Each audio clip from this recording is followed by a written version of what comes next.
Good morning, everyone. UPP Group here. I'm Duncan, and today we're talking about solution driven. And one of the ways that we are solution driven in this company is that we look at our projects from a life cycle perspective. We look at the first two parts of a cycle, which is the analyze and evaluate stage. Evaluate first, then analyze. Then we move on to the design development, and then obviously the implement and monitor. So today we're talking about the evaluate analyze stage.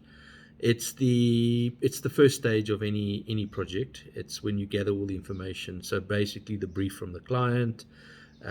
You look at sort of you analyze the and evaluate the situation. So what is the brief? Where did the information come from? What is possible? What is SABS approved? What's not? What is the vision of the client? What do they want to see? What are they looking at? What do they want to get? What are they paying for? So all of those things are come into play, whereas we look at that and we analyze, can we do this according to what they want, firstly? So the brief from the client and the brief from our, say, UPP group is that they need to be aligned. They need to be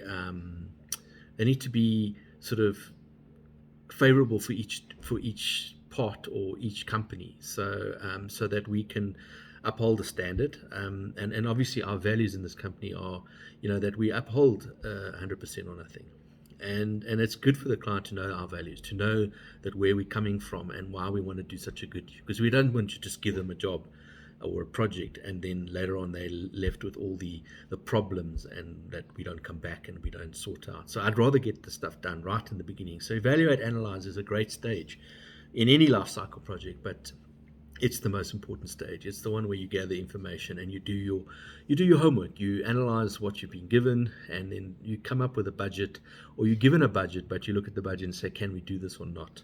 And then obviously we have to explain the areas of what we can do, what we can't do from a professional perspective. And that is a weight in gold. That is a gold standard that one of our values is. And so that we don't just make a living, we make a difference in the client and in the relationship. So we take the client, or we call them customers first, and we have a relationship that we build that customer into a client. And then we build this relationship over and over again. So we have many months and years together, and we can showcase our skills to them, and then we can offer them new products, and once again, water saving devices, water saving areas in the life cycle of our projects. So thank you for that, and we'll chat again. And just remember, making a living, not making a difference, not making a living.